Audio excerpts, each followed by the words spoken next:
Well, thank you all for being here, and thank you very much for your support of both National Writers Series and the IAF. And we're very privileged to have an old friend who we have worked with. Karen and I both worked with Dick back in too far back than I care to mention, but it's a real privilege to be back together. We were looking over an old photograph from an event that we both were involved in back in the early 90s in Israel during the Gulf War.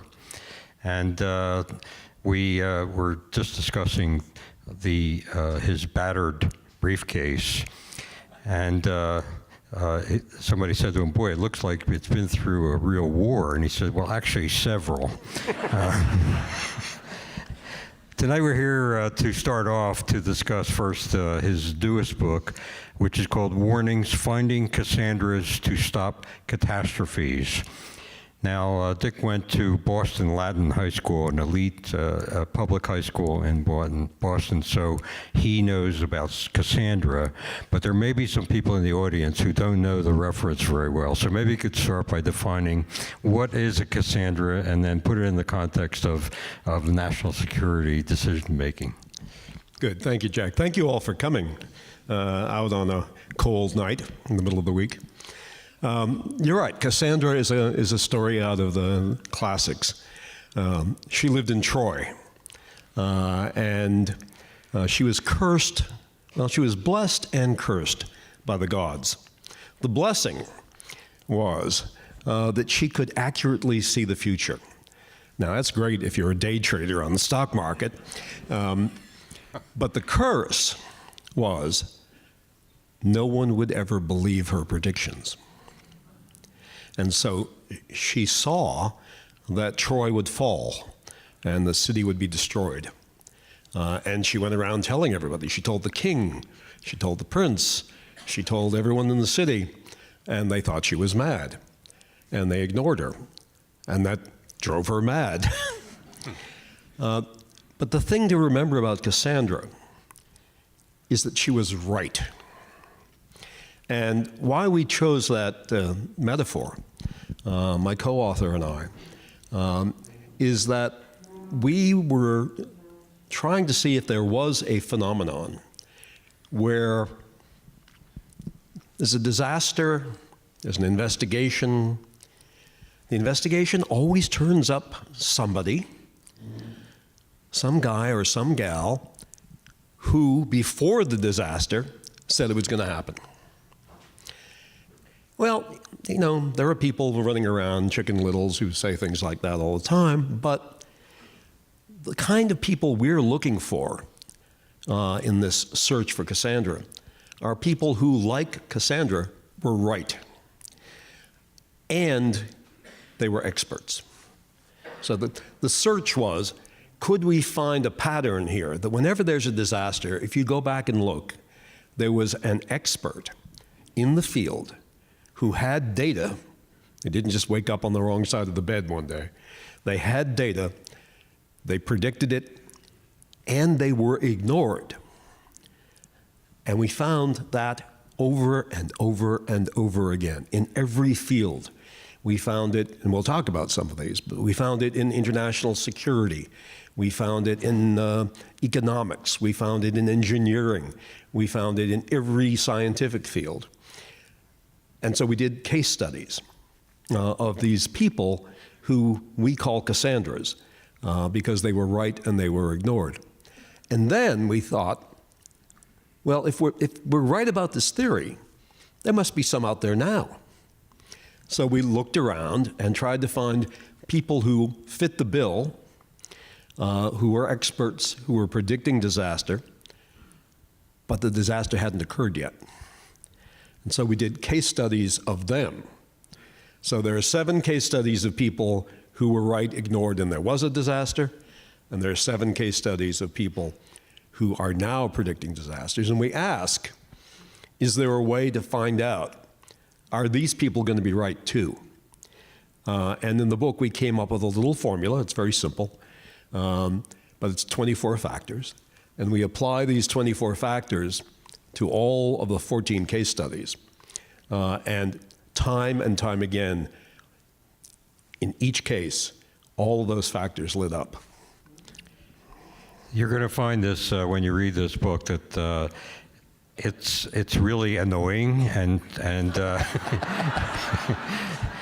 and you know the stories that are being referred to, the wars, the conflicts, the terrible tsunamis, and we'll get into some of those in just a minute. But Dick, most people know that you had a Cassandra moment of your own. If you go to Google and you Google images and you put in Richard Clarke, Al-Qaeda, you can read a memo that Richard Clarke sent to Condoleezza Rice about Al-Qaeda. And now this was an unknown organization at the time, except in Dick's very talented office and a few people around government. You sent this memo, and was this a Cassandra moment? What is it that stopped the administration from saying, "Oh my gosh, we really have to listen to this guy. He's an expert. He knows what he's done his research. He has the evidence. Why didn't they act?" Well, the book Warnings is not about me. But I will admit, one of the reasons I was interested in this phenomenon is that I did kind of feel like I had been a Cassandra briefly. And when we did the study, and we tried to find out why people were ignored, there were a whole series of factors. And I did go back and I applied them to my own case. And yeah, they were the same factors. When you look at the list in the book of the factors of why people are ignored, the one that is the most powerful is what we gave it a fancy name, first occurrence syndrome. It's a good social science kind of name. It really means this has never happened before, or this is happening for the first time. And so when I said, we're going to have a major terrorist attack in the United States, and hundreds of bodies are going to be lying in the streets. Yeah, Condoleezza Rice didn't believe me. None of the Bush senior leadership believed me. Fundamentally because they couldn't get their head around it because it never happened before. We hadn't had 3,000 people killed in an attack in the United States since Pearl Harbor Day. There hadn't been, since Pearl Harbor Day to 9/11, there had never been a major attack on that scale. 3,000 on Pearl Harbor, 3,000 plus on 9/11. Hillary Clinton, in her book, What Happened, quotes my book, which is nice. And she said, you know, we knew during the election campaign that the Russians were messing around. And the Obama administration knew it in some detail. But no one thought it was a big deal. No one really did enough to draw attention to it. And we can get into a debate about whether the Obama administration did enough, but she obviously thinks they didn't.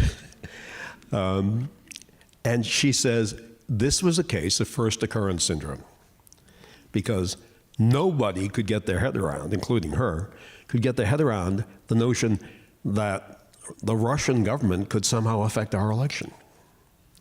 It happens over and over and over again that things occur for the first time and we see them coming at us, but we either don't recognize them, our pattern recognition system doesn't work because we've never seen it before, or we just don't believe it, or we don't believe the magnitude of it.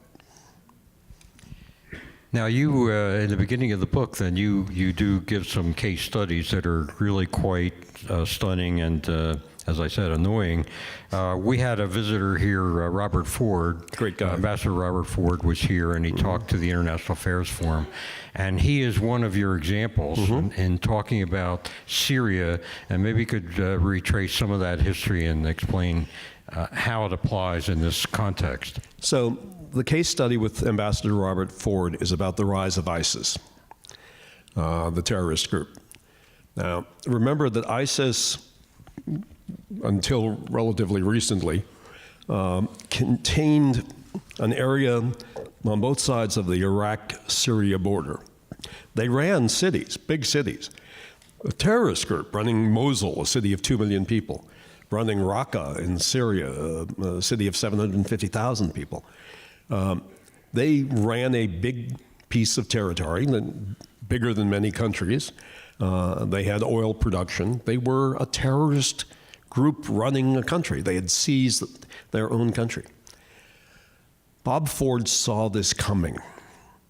Who is he? He was a Foreign Service officer, an expert in the Arab world. He had served for decades in the Arab world. And he was kind of, the Lawrence of Arabia type, that he would sneak out of the embassy and go to the souks, go to the markets. And he had great Arabic. And, there are like 6 dialects of Arabic. He has them all. And he would just wander around the streets and go to coffee shops and talk to people and get the feel for the streets. So he really understood the Arab world. He is then appointed our ambassador to Syria. And he sees what's going on in Syria at the time, the beginnings of the uprising against President Assad. And he had just come from being the deputy ambassador in Baghdad, so he knew what was going on there. And he put the two situations together, and he said, wow, what's going to happen here is there'll be a little revolt against Assad, and the terrorists will take it over. And they will unite with the terrorists in Iraq, and they'll create a terrorist state on both sides of the border. And he went to the Secretary of State, who was Hillary Clinton at the time, and she said, wow, you're right. The Secretary of Defense also saw it and said, wow, you're right. But when they took it to President Obama and the folks in the White House, they said, are you kidding? A terrorist group that we've never heard of, that doesn't exist yet, is going to pop out of the desert, out of nowhere, and it's going to take over cities in 2 countries? Stop smoking that stuff out there in the souk. It's legal now. Yeah. So he said, no, this is going to happen, and the only way around it is for us to support a counterweight and get involved in the Syrian uprising. And Obama said no, and exactly what Robert Ford predicted happened. And the result of our not acting is that we had to fight ISIS. We had to send in troops, send in aircraft. And if you look now at those cities that ISIS took over, they're all ruined. I mean, these big cities in Iraq and Syria and in Libya look like Berlin in 1945. They look like the scenes out in California from the fires. The cities are leveled. Hundreds of thousands, millions of people have been made refugees. It was a terrible 5-year struggle to suppress them. And I think if we had paid attention to Robert Ford, our Cassandra, we could have nipped all of that in the bud. Now, this suggests there's a kind of an institutional bias and also a personal tendency maybe on the part of top-level leaders. That's not in my program. That really interferes with all the things I want to accomplish. I want that to go away. I want you to put that back and study it some more. Exactly. We also have a social sciencey name for that, which is agenda inertia. Agenda inertia. Agenda inertia. Okay. I got my agenda, and I'm going to keep going. But when you think about it, a president of the United States, a president of a university, a CEO of a company, they've been selected, not because of their hair color, but because they said, if you choose me, I will do this, and here's my program. And so now they become the president of the university, or whatever it is, and they want to do that program. And now you come into the room, and you say, excuse me, I know you're doing your program over here, but I know something you don't know about something you've never thought about. And it's more important than anything you're doing. So drop all of that stuff and work on my issue.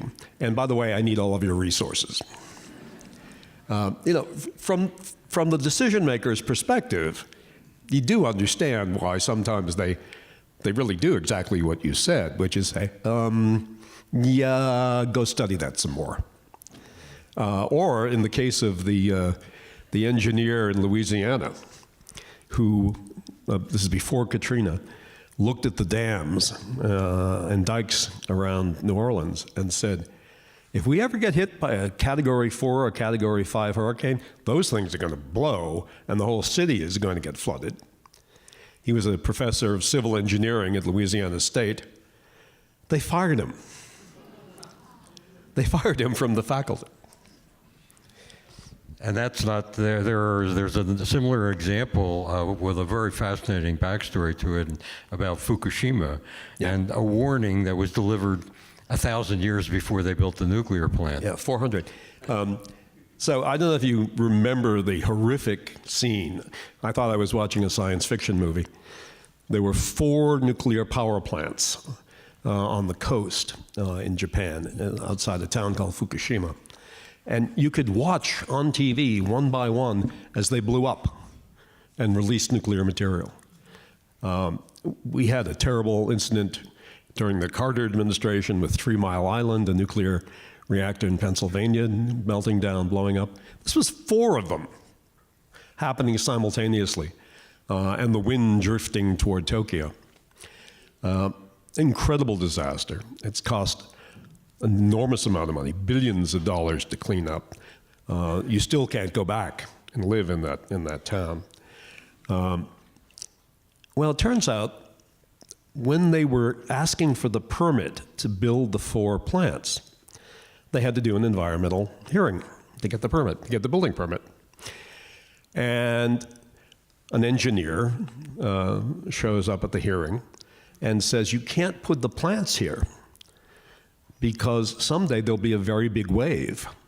And unless you have a giant seawall, all your plants are going to get flooded. And they said, what are you talking about? That's never happened. And he said, well, actually it did. He said, it happened 400 years ago. And they're like, well, how the hell do you know that? And he said, well, I went to the site, and then I climbed up the hill behind where you're going to put these plants, and there's a big rock halfway up the hill, and it says in ancient Japanese script, don't build your house below this line. Not a very subtle message. I mean, No. it's pretty clear. Yeah. Don't build your nuclear power plant below this line. Because, in fact, 400 years earlier, there had been a major earthquake. It had produced a major tsunami, and the water had gone up the hill. They ignored him. He went to 5 hearings. He wrote up all the technical specifications, totally ignored. And you know the rest. There was an earthquake. There was a giant tsunami. It flooded all 4 of the nuclear power plants, which meant that their cooling systems didn't work anymore. And they all melted down and blew up. He nailed it. Unfortunately, yeah. There are lots of fascinating and rather scary stories in this fabulous book. One that really got my attention and got me thinking had to do with gene editing. Now, this is a hot subject in industry and agriculture and in medicine, and it sort of led, in the way you described it, to what I would describe as unnatural selection, a non-Darwinian approach. And there's a wonderful quote from E.O. Wilson in their book, and I will read it. The real problem of humanity: we have Paleolithic emotions, medieval institutions, and godlike technology. Now, there's a lot going on in this field, and you have described some of the Cassandra moments, and there are more than one that is happening right now. What could you maybe explain how this stuff works, and how is it a danger? Should we be worrying about it? Well, so this is one of the future possible Cassandras. So the 7 case studies of the future, one of them is gene editing. And I don't make a judgment in the book about whether this is a bad thing or not. I just lay out the facts through the mouth of our Cassandra. Our Cassandra, in this case, is the woman who invented the gene editing technique. Professor Dudna from the University of California at Berkeley. She's a wonderful person. And she worked hard to come up with a way of dealing with the worst birth defects by taking that part of the DNA that is the defect and snipping it, cutting it, and removing that piece of the DNA and inserting normal, good DNA. And she probably deserves a Nobel Prize for this. She wasn't the only one working on it, but she was one of the leaders in the field. And this technique is called CRISPR. Don't ask me to say what CRISPR stands for, but because it's a long, I wasn't good in chemistry. That's why I ended up in the State Department. But so you would think, why would this wonderful woman, scientist, be a Cassandra? Well, she told me, I wake up in the middle of the night thinking about Dr. Frankenstein. Because if you remember in the movie, in the Mary Shelley novel, Frankenstein is the inventor. The monster is not Frankenstein. It's Dr. Frankenstein's monster. And so she wonders, am I Dr. Frankenstein? Have I invented a monster? Because that same technique that could be used to cure any number of awful genetic defects could be used to enhance genes, could be used to give to newborns or people in the babies in utero or IVF superhuman capabilities. Now, ethically, the medical field won't do that right now, even though they maybe could right now. But who is to say that China, which is doing a lot of work on CRISPR-Cas9, more than we are, or North Korea, or who knows who. Imagine North Korea producing an army of supermen through genetic modification. Babies who were born and grew up, who were all 6'5" and obeyed orders. The perfect North Korean army. So she worries, have we let something out of the bag here that can be misused? I don't know whether she's right. And in all of the 7 chapters at the end, you've got to decide whether the person is or is not a Cassandra. Mm-hmm.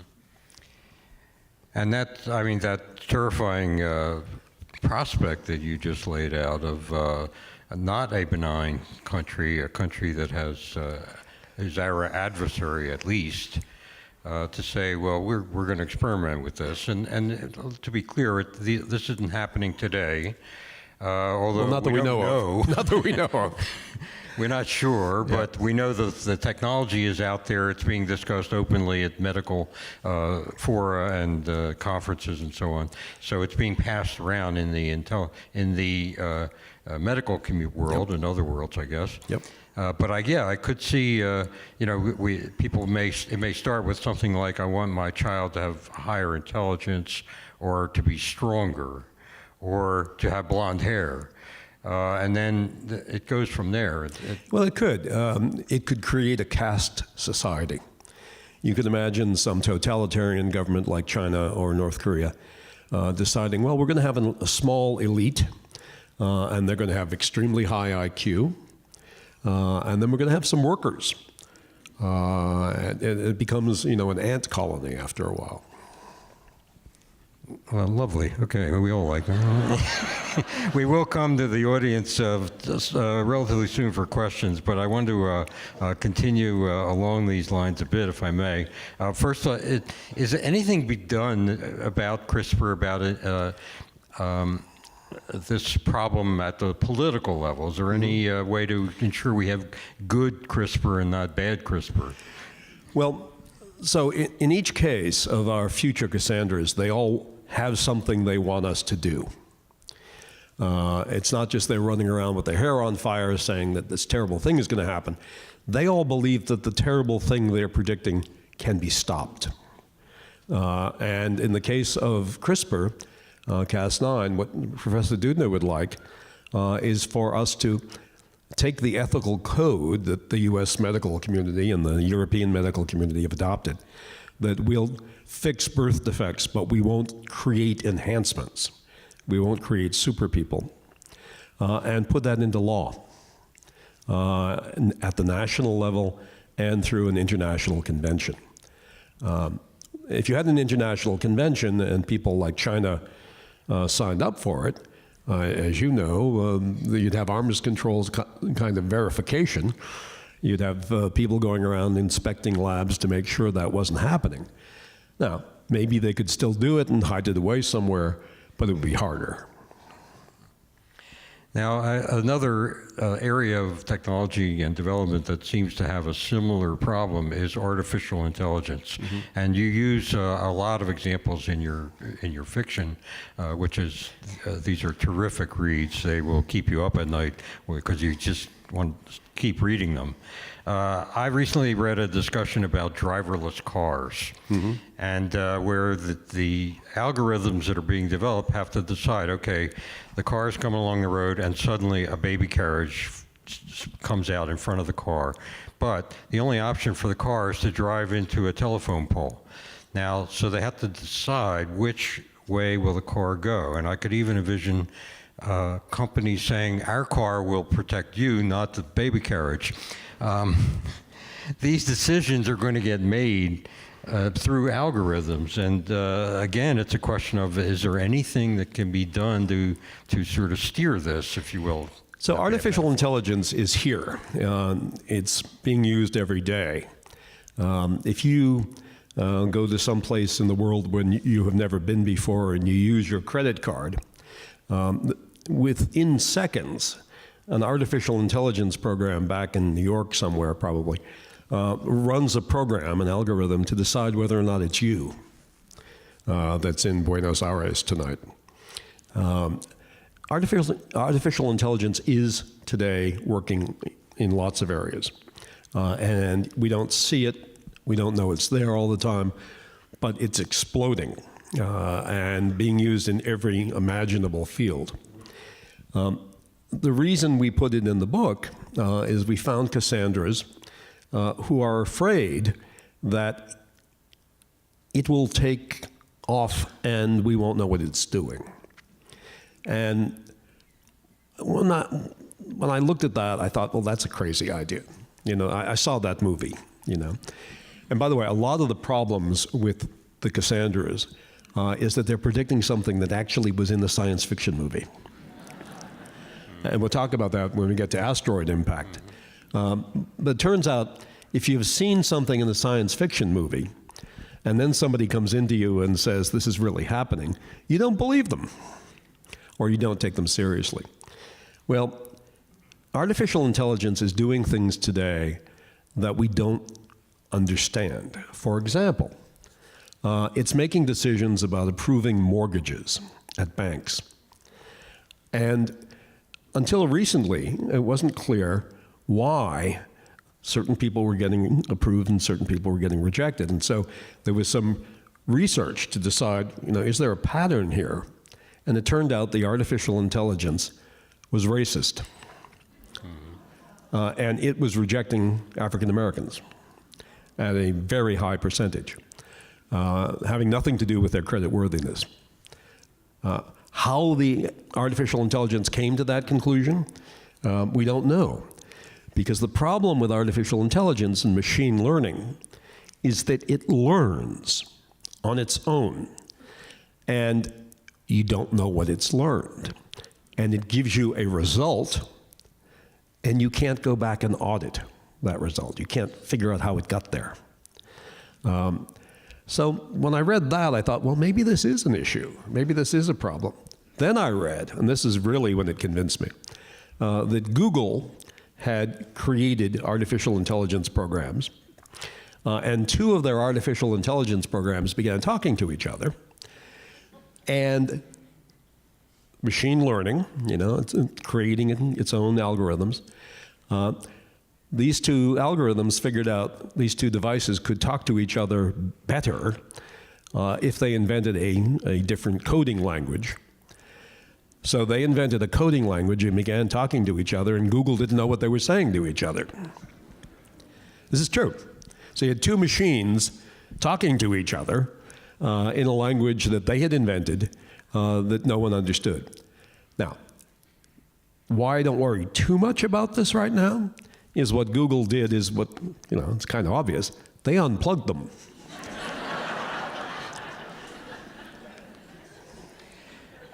But if you read Breakpoint, one of his terrific books, and you discover something called living software doing exactly what he just described, which is not fiction. And then one day the two computers, or the 2 million computers, talk to each other and say, the weak link in all this is the people. So let's get rid of them and let's get them out of the loop. And there was a cartoon recently in the New Yorker with the robot saying goodbye to the last employee, saying you'll have lots of time now to watch Netflix. So that's the other fear that our Cassandras had in the book about artificial intelligence and machine learning, which is it's taking away jobs. Now I know we've all heard that. I think when I was in high school, I heard the automation. We didn't call it robotics then. We called it automation. Automation was going to take over and we wouldn't have any jobs. So we've heard this before. And there are a lot of economists that say, no, it's just changing jobs. Now, instead of doing the work on the assembly line, you get to repair the robot that does the work on the assembly line. But combined with this business of them making decisions that we don't understand, is the fear that if we don't control the expansion of machine learning, that artificial intelligence, when combined with robotics, and there's huge progress in robotics in the last 5 years, go to a website called Boston Robotics and watch the videos of these robots. They're incredible. Combining robotics with machine learning, artificial intelligence, might really threaten a lot of jobs and might eliminate a lot more jobs than it creates. So that's the twin fear with that, Cassandra. Now, our theme in the International Affairs Forum has been envisioning the future, and one area that you've been writing a lot about is the advances in warfare, particularly if we focus on drones, the use of They don't like them to call it unmanned aerial vehicles because they actually use a lot of people to run them. So they're remotely piloted vehicles. Remotely piloted vehicles. They have a pilot, but she's sitting in an office somewhere in Las Vegas. Yeah.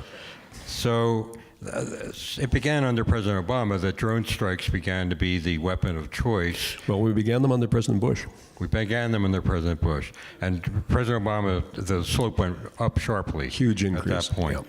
Now, it strikes me from reading what you've written about this that there's no limitation on terrorist groups going to one of these shops that sells robots or sells drones and buying off the shelf something pretty sophisticated and then putting a bomb on it. Yep. Are we going to be seeing one of these things flying into the Super Bowl game one day? So Jack's referring to, I think, my novel, So there's a novel I wrote called Sting of the Drone. And in Sting of the Drone, some terrorists in Afghanistan want to get revenge because some of their family have been killed by drones, U.S. drones. And so they go after the U.S. drone program, and they go after the pilots. The pilots actually are in Las Vegas, in the real world and in the book. They sit in Las Vegas and drive drones over Afghanistan and kill people. And one of the things, I don't want to give too much away about the novel, but one of the things that happens in the novel is that the terrorists come to the United States and buy and use drones against us. And they, well, I won't give too much away. But so I wrote that, and I got the usual, sort of titters of laughter out of people in Washington. And then it started happening. We've seen ISIS did it, use drones, commercial drones, the ones you can buy on the internet, and put explosives on them. The president of Venezuela was almost killed a couple of months ago with a drone with an explosive on it. And when you say, could it be used at the Super Bowl, one of the dirty little secrets of the Secret Service, the people who protect the president, is they are really afraid of drones because you can buy them for $1,000. And you can launch them from anywhere. You can put an explosive on it. And if the president's giving a speech somewhere outdoors, yeah, you could fly that drone, and maybe they'd see it at the last minute and shoot it down. There's a lot of work going on in trying to figure out what we could do to detect it and to knock it down. But one of the reasons you don't see the president giving speeches outdoors too much is that. That is really disturbing. I wanted to kind of make a quick tour of the world, if I may, in this envisioning the future context. The military likes to talk about the most dangerous threat. They categorize threats in the most dangerous. Our president has had one summit with Kim Jong-un, and he seemed happy. They both seemed happy. But now what's happening They fell next? in love. They got along. So he said, I love him. The talks stalled, apparently, and there are reports that Pyongyang has built numerous small missile launch sites in the mountains, and really nothing has changed. I guess the bottom line question is North Korea capable of striking the U.S. now? Are we already at risk from an attack from Kim Jong-un? North Korea has an inventory of nuclear weapons. We can argue about what the number is, whether it's 40 or 80. Experts differ, but they have a lot of nuclear weapons. They have dozens of nuclear weapons. Could they put one of them on a steamer, on a freighter, and drive it into Los Angeles Harbor and light it off? Yeah, sure, they could. Oh, well, that's a relief. Could they put it on a missile and fly it to the United States? We're not sure that they could do that today. Again, you could get a debate among the experts. They've tested long-range missiles that could hit the United States. They haven't gone through all of the tests that we would go through. So they probably don't have that capability yet. But the missiles they do have can obviously hit South Korea, can hit Japan, and can hit our bases in the Pacific in places like Guam. Yeah, we've never really had this problem before.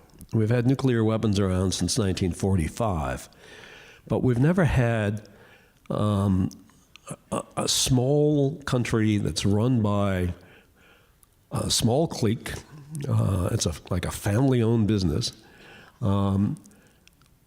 where one man is really in charge, and we don't understand him very well. And there are reasons to believe that he's a little weird, but, presidents are sometimes.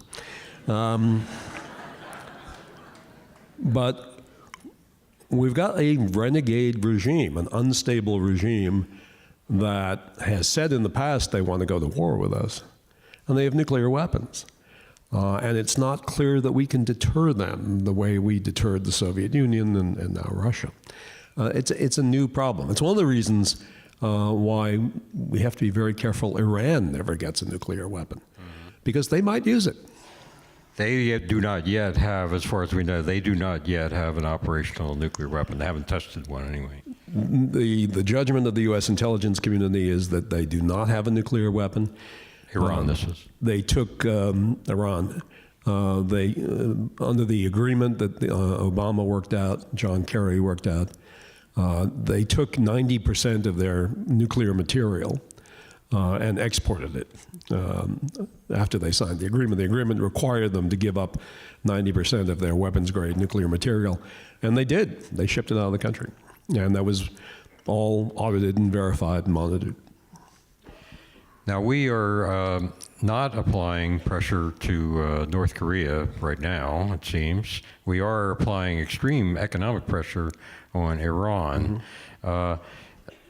Karen and I, when you were Assistant Secretary of State for Political Military Affairs, we were in the European Bureau slaving over verification agreements with the Soviets.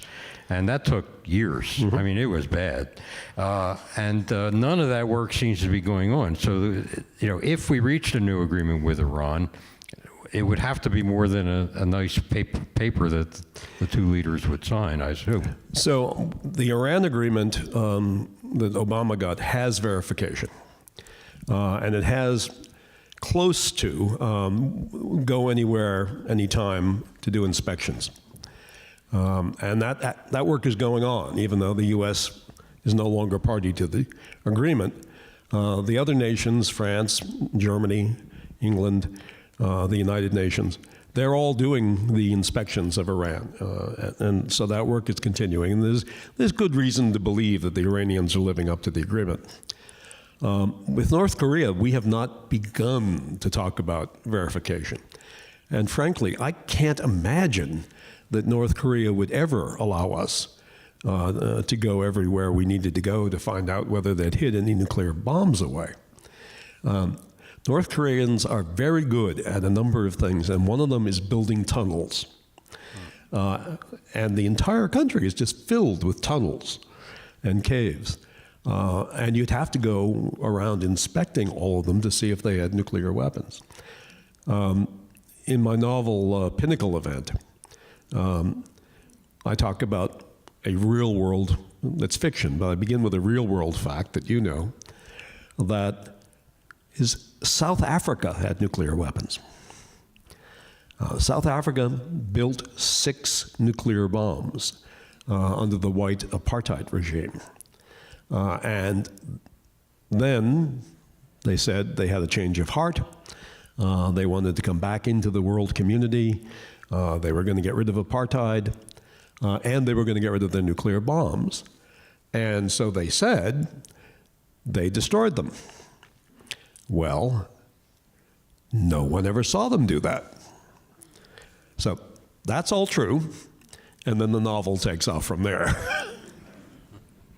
Yeah, it'll definitely keep you reading, wondering where is this going to end up, and with the ending, I wouldn't tell you a word about it, but it's a mind-expanding experience. There's a trick ending. There's a trick ending.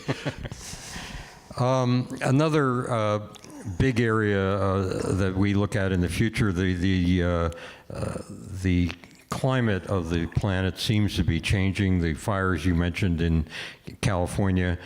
We had a visitor here, Rear Admiral Tiddley, a couple of years ago, and he said he was at that time in charge of Norfolk, and he said, I don't care what you think is causing it. It doesn't matter.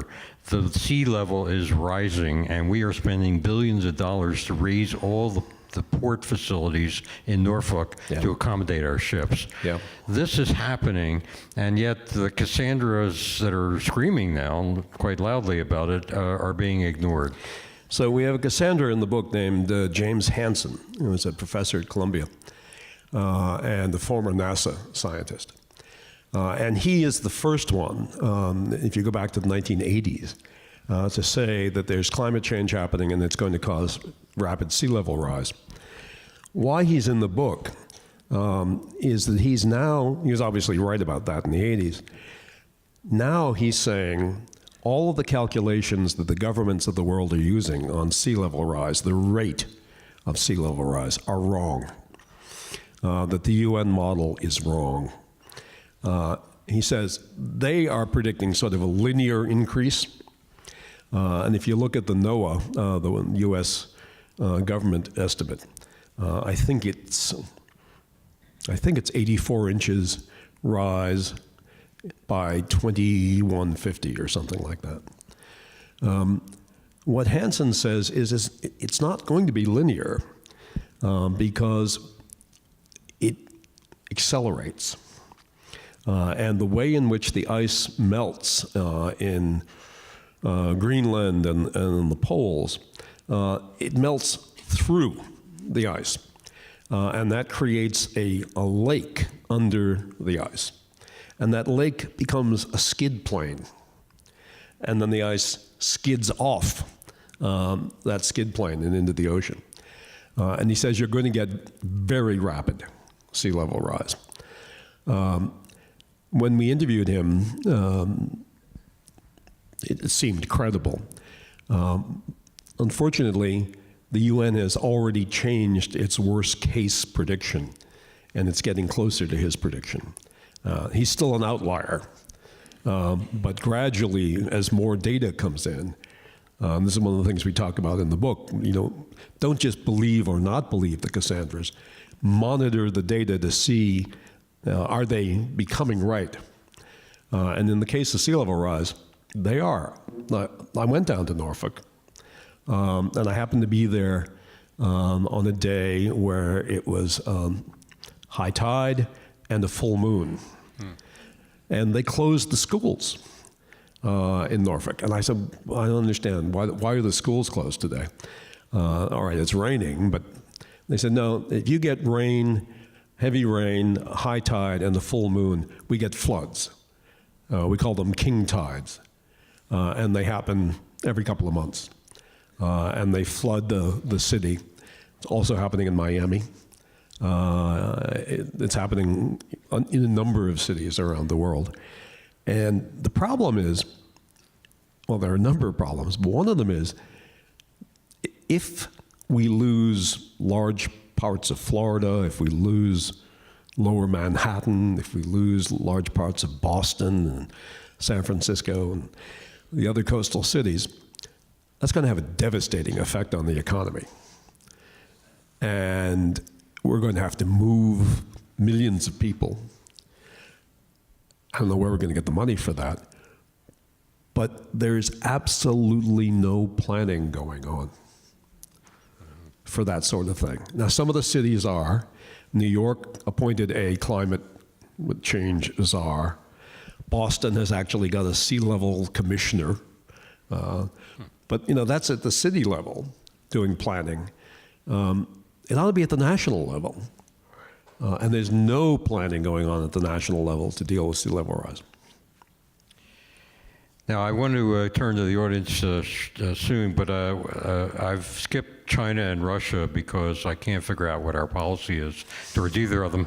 But I wonder if you could talk a bit about the solutions that you talk about at the end of the book, the Cassandra coefficient and the National Warnings Office. So we went through all of these cognitive biases that prevent people from realizing that the Cassandras are correct. And we came up with this test that you can do when somebody walks into your office with their hair on fire and says the sky is falling. And it's a test not only of that person, It's a test of the issue, of the problem. It's a test of the decider, of the decision maker. And it's a test of the critics of the Cassandra. So you have to look at, the formula has to apply to all of these 4 areas. And if you get a high result, a high coefficient, what we call a Cassandra coefficient, then you probably should pay attention. Now, that doesn't mean you should drop what you're doing and run out and work on their issue, but it does mean you need to pay attention. And so what we suggest in the book is we ought to have, I'm not big on creating new bureaucracy, but we ought to have a small group of people. I used to say in the White House, but no, not in the White House. A small group of people at the national level who kind of scan the horizon for these Cassandras and bring them in, hear them out, test them in some way, maybe using our Cassandra coefficient formula, and then decide maybe we should hedge our bets. Maybe we should start planning just in case they're right. Maybe we should do some programs to be ready when we see it's coming, that we'll be able to increase those programs. We don't have anything like that. There used to be in the intelligence community, you remember, a national warning officer. Isn't that a great title? We had someone called the National Warning Officer, and there was a small staff, and they looked around for what the intelligence community and the rest of the government was missing. That office was abolished about 15 years ago. So we don't have anybody to deal with these issues that are falling between the cracks. We don't have anybody to deal with these issues where the people in charge probably aren't doing enough. In the book, we talk about asteroid impact. And I know that sounds like a crazy idea, but wait till you read the chapter. It's not a crazy idea. And it has happened. It's happened a lot. We don't really have Bruce Willis ready to every time I talk to an audience about this, they say, well, yeah, but I saw the movie and Bruce Willis gets in the space shuttle and blows up the asteroid. We don't have that.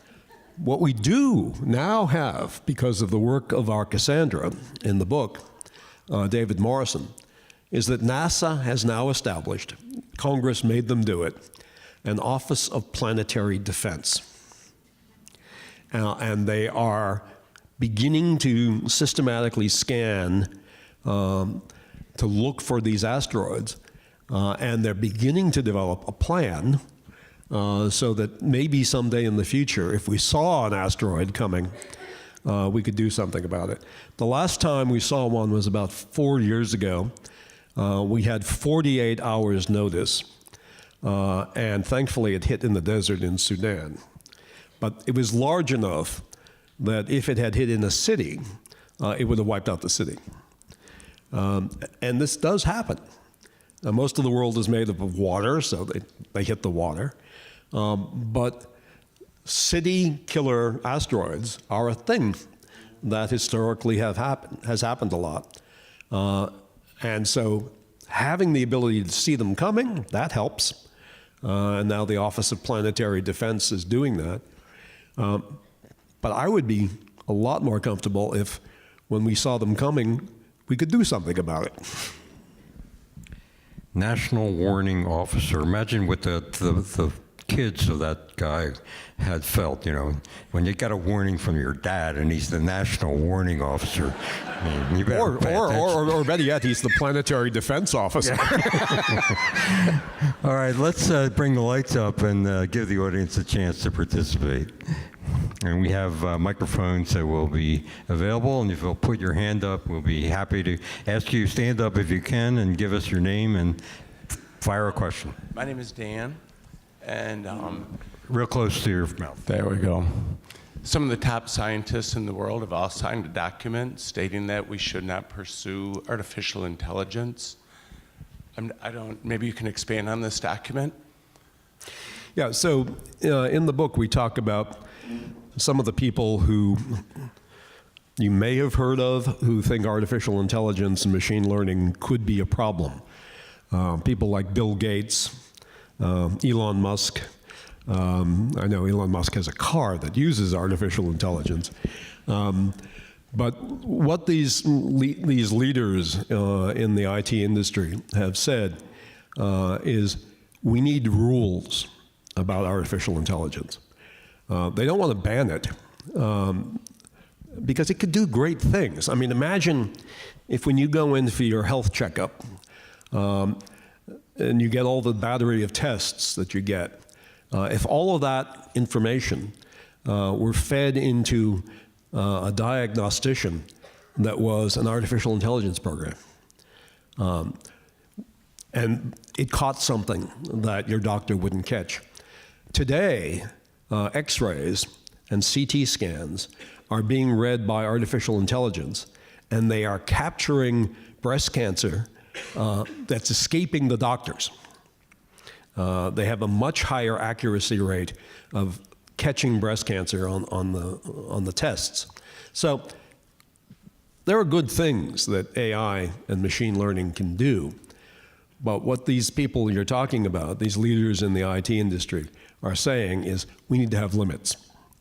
And one of the things they are calling for is a rule that if you're using artificial intelligence, we should be able to audit the decision making so that we know how they came to the decision they came to, and see if there's any bias that's been built into the program, like with African Americans and mortgages in this one bank.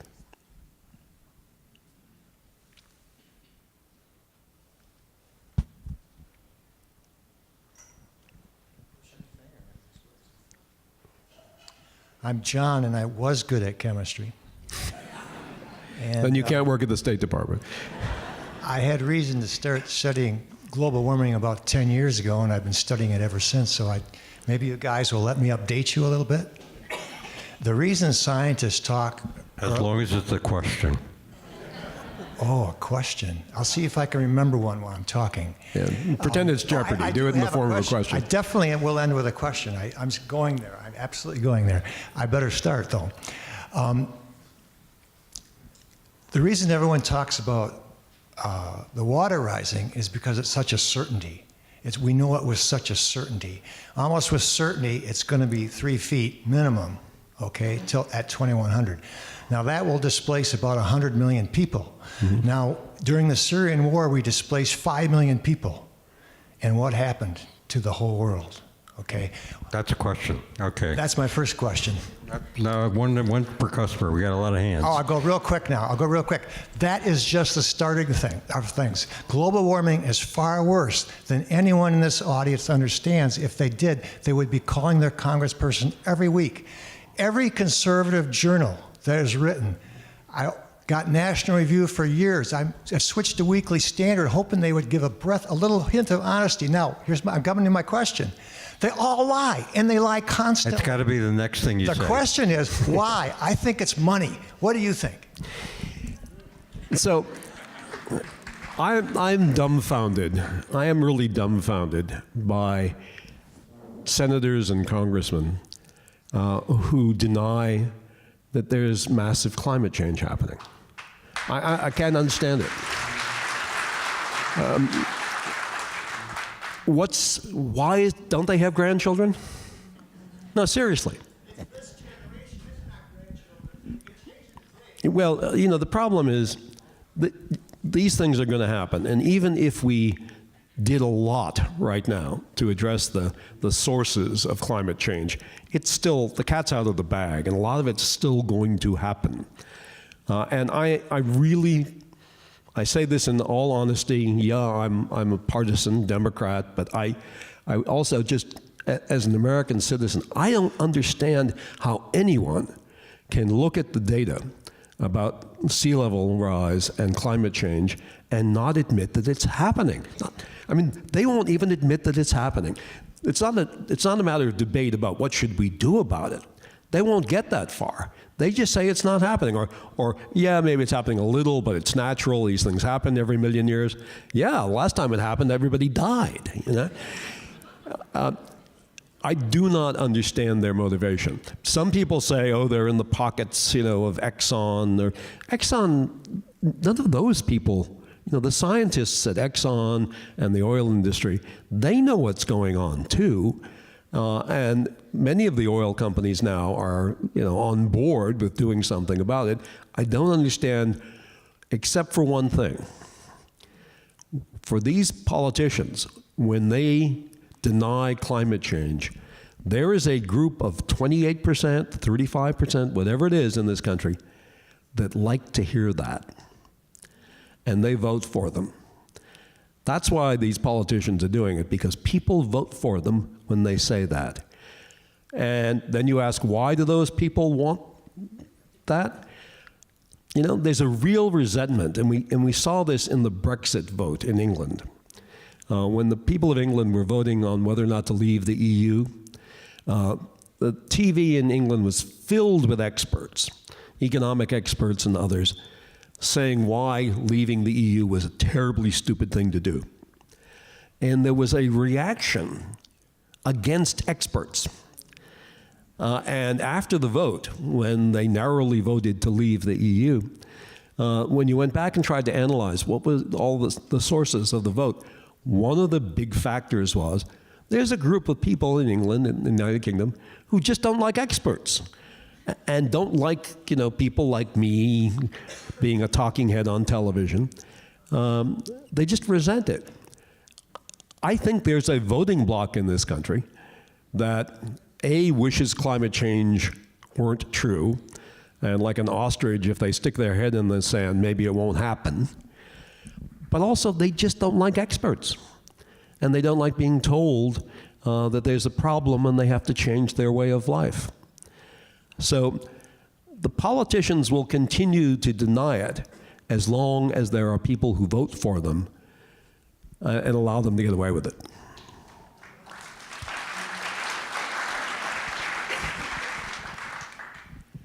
Up in the balcony. Way up in the back. How's the air up there? Just fine. I'm very frustrated with what seems to be the rewriting of history, saying that we didn't have, or that we had a lack of intelligence on 9/11 and especially WMD. I have my copy of the 9/11 Commission report right here, and it had all kinds of warnings, and also about WMD, supplemental articles discounting yellow cake uranium, stockpiles of weapons, and ties to Saddam Hussein. You mentioned earlier about agenda inertia, and a theory I have is the Council on the American Century, Dick Cheney, Cohen, all the people that were involved in, you know, the planning of the Iraq War. Do you think that was an example of agenda inertia? Yeah, that's exactly what it was. What you had was a group of people who worked together before they came into the Bush administration, in the election campaign and getting ready to take over the government. A group of people around President Bush, not him, but Cheney, Rumsfeld, Wolfowitz, there's a whole slew of them, who had an agenda. And that agenda was that we should invade and occupy Iraq. We can talk for hours about why, but they had that agenda. And so when I came into the room and said, you're having all these meetings on Iraq, I need an urgent meeting on Al-Qaeda, they didn't want to hear it. They had their agenda. And dealing with Al-Qaeda was not part of it. So as to your point, were there intelligence warnings about 9/11? There were a ton. What I didn't know was how the attack would occur, where the attack would occur, or precisely when. I knew it would occur in the summer of 2001. I had enough intelligence reporting to indicate that, but we didn't know exactly where. And CIA was saying it would probably take place in the Middle East.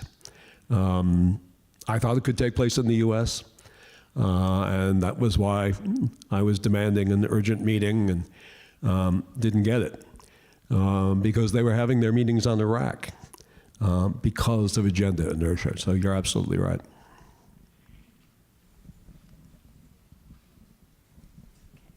Mr. Clarke, thank you for coming. I had the pleasure of reading your cyber war book, and Jack, it did keep me up at night. Just would like a really quick update on, of course, we're all aware of what's happened with the election, but what's moved on since then? What are your solutions? Could you put your Cassandra hat back on? So it's a little confusing because half of my books actually are fiction. He's being generous about the percentage, I think. Well, let's put it this way. 4 of my books are novels, and 4 of them are nonfiction. And the book you're talking about, Cyber War, it was written 11 years ago, 10 years ago, and was a nonfiction book saying that militaries are moving into cyberspace and are going to be able to do things with cyber weapons that heretofore could only have been done with bombs or spies. Or, the war was going to be taking place in cyberspace, but would have real effects in the real world. And I got a lot of criticism when the book came out from people who didn't believe it. No one laughs at it now. What we've seen is that over the course of that 10 years since the book came out, we've transitioned from hackers being, the teenage boy who couldn't get a date on a Saturday night, because there was always a spike in hacking on Saturday nights. And I finally figured out why that was the case. But we went from having hackers being individuals and sort of gangs of criminals in Romania or someplace hacking into banks in the U.S., to now the major hacks that have occurred for the last 3 or 4 years are all done by military organizations. And the U.S. Justice Department has indicted, put out arrest warrants for named individuals in the Chinese People's Liberation Army for hacking into companies in the U.S., for the North Koreans by name, members of their military intelligence, for hacking into 144 universities in the United States. Bob Mueller, you've heard of him, has indicted a number of named Russian military intelligence officers for hacking into the United States.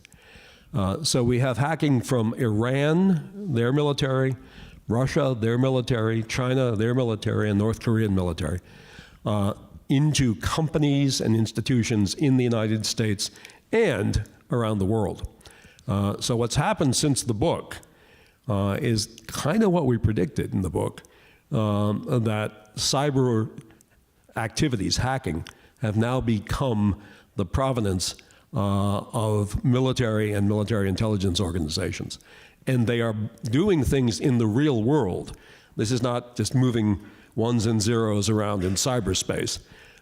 They are stealing information, but they're also doing things like shutting off electric power grids.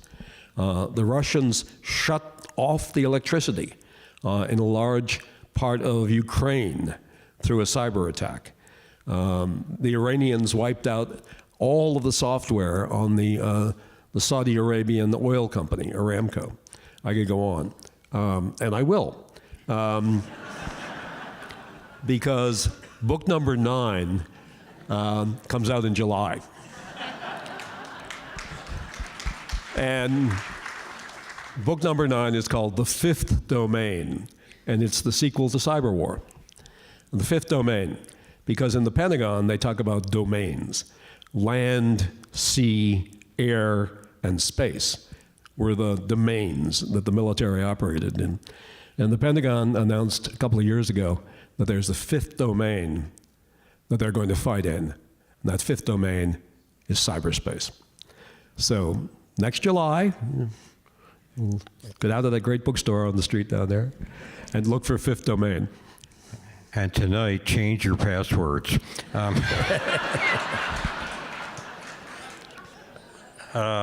If I can get a microphone up here, Casey, and then in the meantime, there was a hand back here.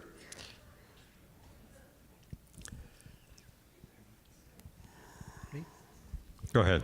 Okay, on the expert front, so I think it was Irving Fisher, father of modern interest rate theory, super expert on the economy, a few weeks before the stock market crash in 1929, makes the prediction that we're about to enter into the longest run of economic growth ever in the history of the world, et cetera.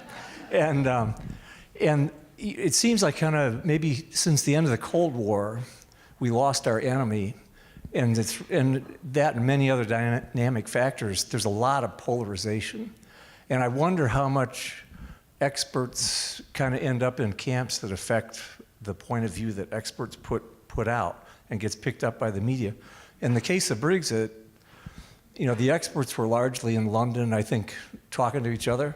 Mm-hmm. And they managed to not get out to Liverpool and find out that since the UK entered the European Union, real wages had not gone up. Mm-hmm. But the pay of the experts in London had gone up tremendously. So they resented that, I'm sure. But on the other hand, they weren't better off. So the question is, do you think that polarization affects how experts' opinions get carried by the media, and maybe we don't get the real view of what they think? Well, look, you can turn on Fox News tonight, and they have experts. And you can turn on MSNBC at the same time, and they have experts, and they're giving you completely different versions of the truth. So what we tried to say in the book is, how do we know when an expert is predicting something if they're trustworthy? And we have a checklist of questions to ask. One is, are they data-driven? And have they done peer review of their data? The really freaky thing in interviewing all these people was the number of them from different fields who all said the same sentences to us. They said, I looked at the data, I saw we had an enormous problem. I hoped my data was wrong, or my analysis of the data was wrong, and so I took it to other experts and said, please show me where I'm wrong. And nobody could. We had 5 or 6 people say that exact phrase, those exact phrases to us. So the question is, are they an expert that was previously recognized by everybody as an expert before they made the prediction? Are they data-driven? Did they give the data over for peer review? Did anybody find anything wrong with their methodology? And then, who's paying for them to do the work? And do they stand to benefit in any way if we do the things that they are saying we should do? Well, clearly, Jim Hansen does stand to benefit if the world doesn't, melt. But he personally doesn't stand to benefit any more than any of the rest of us. There's no personal gain in it. And when we applied that test to all of our Cassandras, we found they all passed it. They were data-driven. They did peer review. They were not being paid by somebody who had an axe to grind, and they didn't stand to personally benefit. They hadn't bought up beachfront property in Kansas.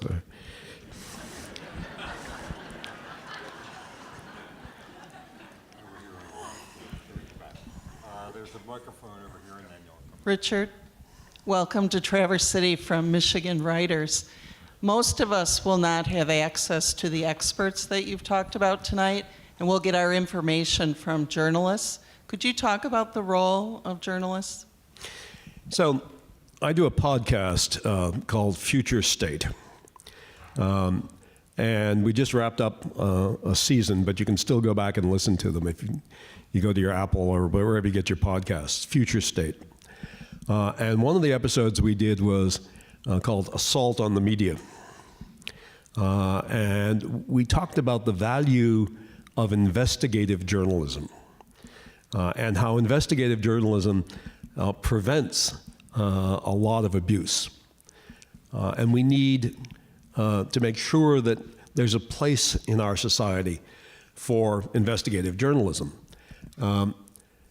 Unfortunately, if you look at television in particular, where most people still get their news from, the people who own the TV networks now are not just the TV networks. They're big companies that do lots of other things. So I worked for ABC News for 15 years as a consultant. ABC News is part of Disney. And when ABC News wanted to do a story about child predators at Disneyland, that turned out to be a problem.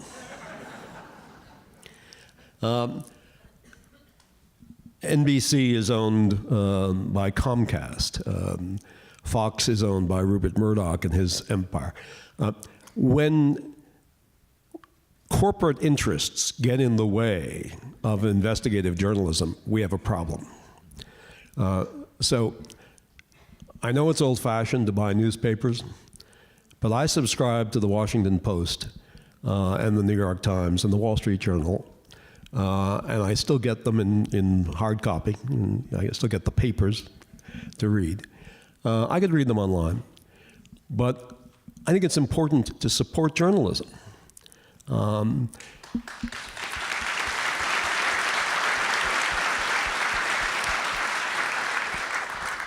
You know, the Washington Post was having trouble, and Jeff Bezos, who owns Amazon, or a lot of Amazon, Jeff Bezos bought it personally, not Amazon, but Jeff Bezos bought it and infused it with a lot of new money.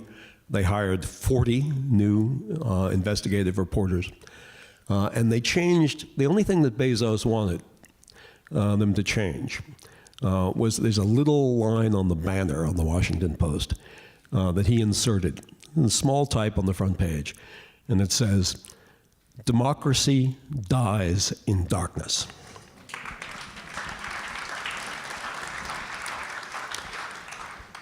I think it's very important that even if you don't like a particular journalist, or you don't like a particular news outlet, we need to defend our news outlets, our journalists, against the assault that they're currently under from the government.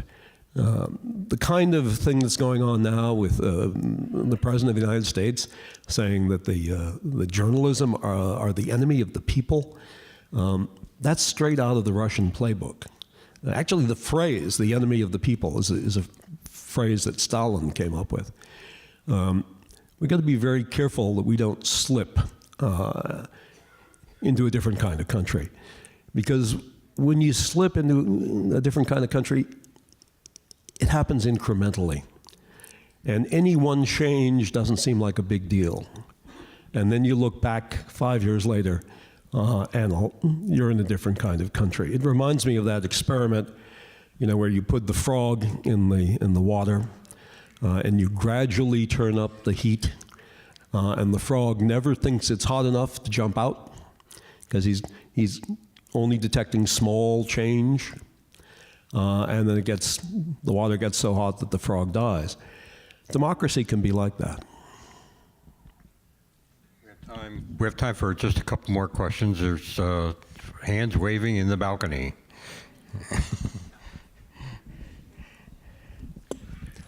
Hi, Richard. It's Tim from the People's Republic of Cambridge, a place you're familiar with, I think.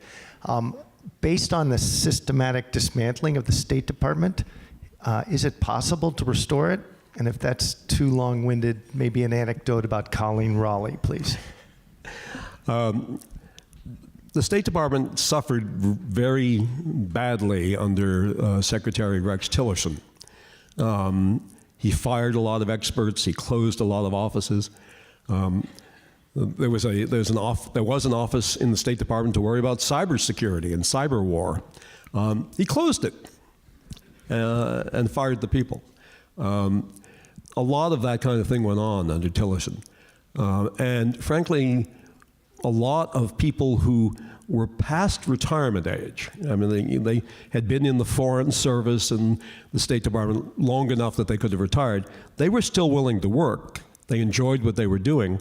They were national assets, national treasures. But because of the things that Tillerson did in the State Department, cutting it back and undercutting it, hundreds of them left.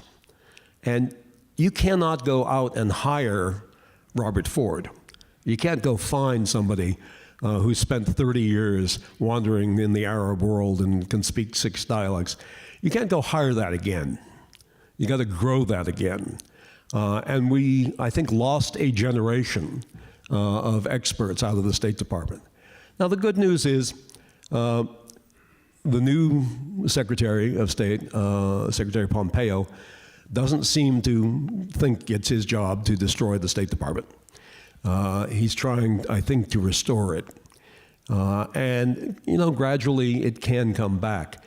But what we saw happen at the State Department is happening at EPA, it's happening at NOAA, it's happening at NASA, it's happening throughout the government, that experts are leaving the government and experts are being forced out of the government. And these are names that none of us will ever know.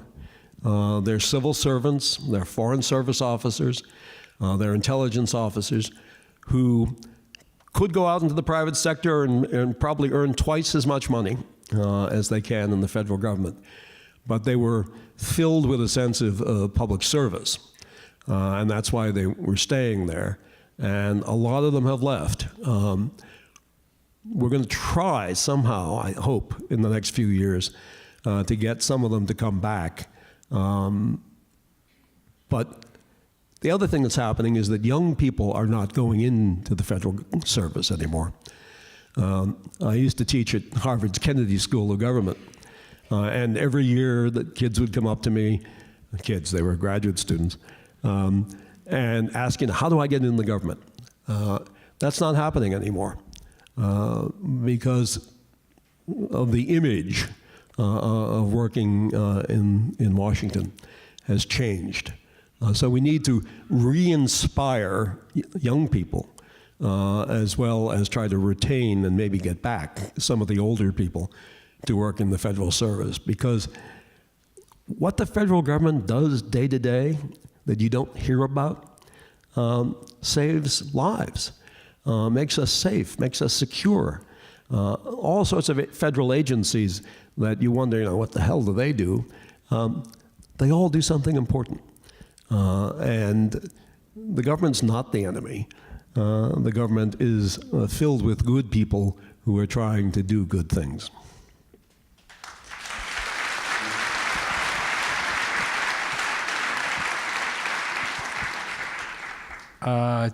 We have a last question in the audience, and this lady has been patiently, and so that'll be next to last, and then up here, yeah. And then we're done. Then we have to cut it off. But you have one up there, yeah? Go. You want me or? Should we go first in the first row then? Okay, we'll start in the front, and then we'll get you as the last question. Okay. In the best of all possible worlds, how would you envision your Cassandra committee being created? What kind of people would be in it? How would they work outside of not being in the White House? You know, it doesn't have to be in the government.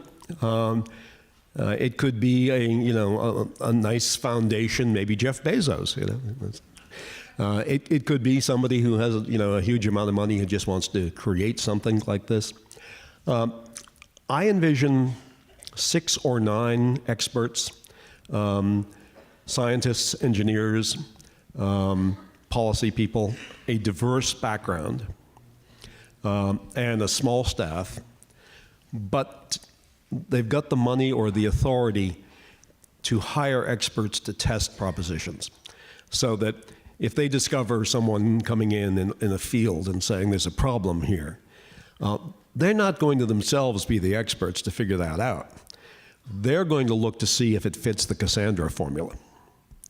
And if, all of those 24 indicators light up, if the Cassandra coefficient is high, that's what their job is. And then if it is, then they go out and they fund studies to verify that the Cassandra is right, and to test the hypothesis and to test the data.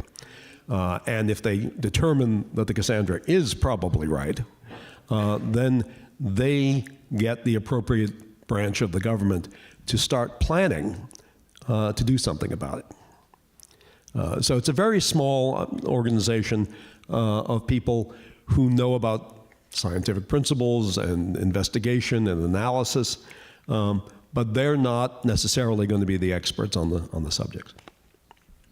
Last question. Nate Peters, proud member of the U.S. Forest Service. Thank you kindly, sir, for your service to this country and for being with us tonight. My question, and pardon me if I missed this in your remarks, but my question is, how can the Cassandras shape their messaging so that it both appeals to and inspires action by political leaders and the public alike? Thank you. It's a very good question. Yeah, you don't want to be like the original Cassandra who gets increasingly crazy and is seen running around Troy yelling at people. Frankly, some of the Cassandras in the book, there's one, a guy named Harry Makapoulos. Harry was an accountant in Boston, and he noticed that some of his clients were using Bernie Madoff to do their investments. And that on paper, they were making a lot of money. And so Harry started analyzing the Madoff fund and determined that it was a pyramid scheme. And he went to the SEC in Washington and reported it. They did nothing. He went back a year later. They did nothing. He went back a third year to report, and he had all the actuarial information, and they did nothing. And so he was starting to get a little crazy, and he thought, well, maybe Bernie Madoff is going to put a hit out on me. Maybe he's going to put a contract out on me. So this little accountant guy in Boston started wearing a gun. So it does happen. Jim Hansen, the expert on sea level rise, got so frustrated, he chained himself to the White House fence. You remember that? That didn't help. So we do have a section in the book where we say, if you are a Cassandra, here are some things you shouldn't do. Carry a gun, chain yourself to the White House fence. No, but we do have a list of things that we suggest you do. And the key is to find champions. The guy, David Morrison, who got NASA to create the planetary defense program and look for the asteroids, what he did was he found a couple of members of the Congress and a couple of members of the Senate and convinced them. I don't know how he was able to look at that entire body of 535 people and figure out the 2 or 3 people who could care about asteroids, but he did. So if you can find a champion and convince them, and that champion is credible and is a public official, or better yet, can do a documentary that can run on Netflix or something, there are ways of getting to people that are more convincing than chaining yourself to the White House fence. Well, ladies and gentlemen, please join me in thanking Richard Clarke.